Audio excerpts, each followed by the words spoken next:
And happy Friday, everyone, and welcome to Safe at Home here tonight on FS1. Got a little baseball for you coming up in the next half hour, and hopefully we could be a little bit of a distraction what's going on right now. We hope you continue to be safe and healthy, and thank you, obviously, to all of our healthcare workers and grocery workers, delivery people that are putting themselves out there in a real way.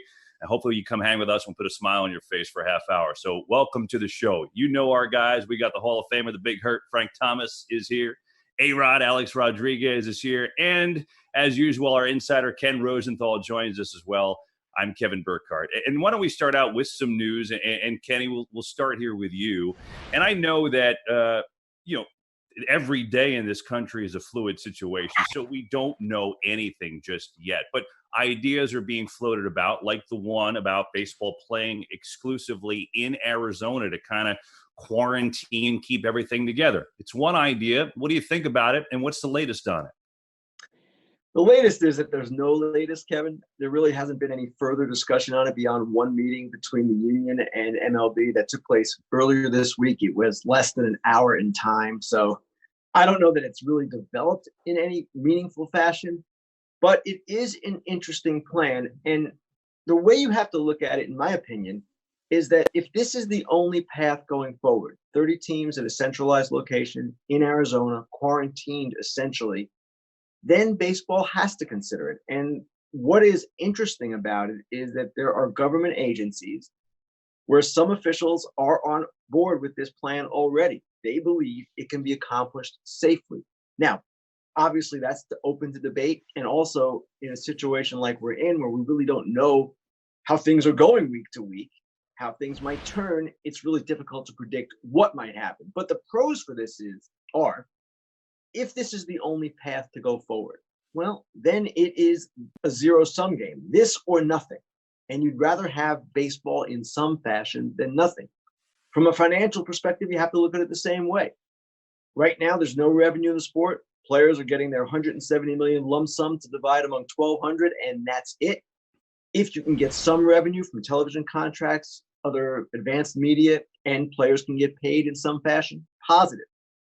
Finally, and this is an intriguing thing because baseball has served this role in the past, a restorative role for the country. And this could be a way for baseball to serve as a model for social distancing and all the things we've discussed, players sitting 6 feet apart from each other in the stands, a model not just for the country in that sense, but also economically, a way to reignite the economy step by step. Baseball would be perhaps a starting point. So those are the positives. There are some negatives as well, and we can discuss them.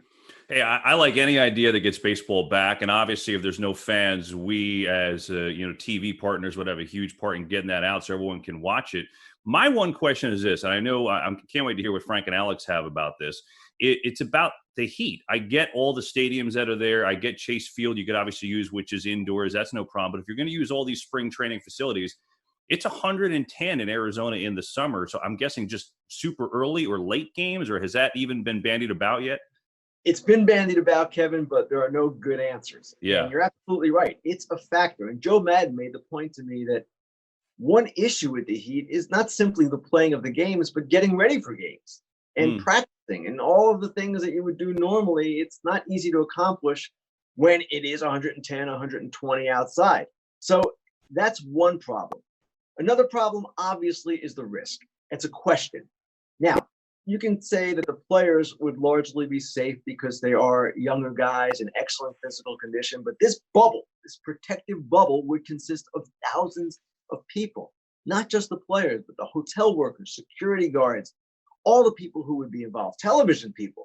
And beyond that, there would be in that mix some vulnerable people, older managers, for instance, perhaps some umpires who are older and maybe not in the top physical condition. So you cannot accomplish something like this with zero risk, and that is something that they'd have to consider as well. And the other drawback, the thing that's been discussed, at least publicly, is the question of whether players could be separated from their families for a length of time that could extend as long as 4.5, 5 months, right? Well, that is under discussion. And initially it was reported that separation would take place, but that's not necessarily the case. There are ways in which the families, too, could be brought into the protective bubble, but these are all things that would need to be resolved. not going to be easy. And a lot is going to depend on going forward, just what the country looks like and what the state of Arizona is comfortable with, what the government agencies are comfortable with from a federal standpoint. A lot going on here. Yeah, there's obviously a lot here, but I just like the fact that the idea is creative, and I think we all want to be safe, number one, and get through this together. But sports is a big healer, and Alex, I'd love to get your thoughts. What do you like about the idea? I mean, yeah, Kenny said there's obviously things to be worked out, but what do you like about this thought, Al, about potentially doing it all in the Phoenix area? I mean, first of all, Kevin, realizing that this is about our society and then baseball, right? And people's health is the single most important thing.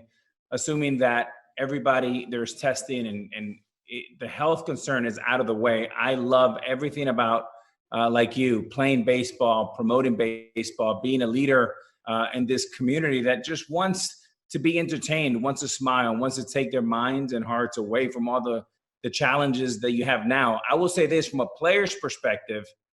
I think unless you're playing in Diamondbacks home ballpark, Major League Baseball should consider starting games at 9 a.m. in the morning or 9 o'clock at night, because it's a lot to ask for a player and umpires to play in the middle of the day in the summer, as you mentioned, Kevin, when it's 110, 115 degrees, because now you're opening up another set of health problems that could be concerning.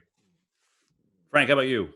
I like the idea that I heard today with Bob Nightingale talking to Tony La Russa about splitting the camps back to Florida, Arizona, where everyone's comfortable. And Alex is right. Health is first. And that's very key. But there's going to be a lot of night games. There's not going to be many day games because the heat in Arizona and Florida in the summertime is very drastic. So I like the idea. I think it'll be a big win for the TV contracts.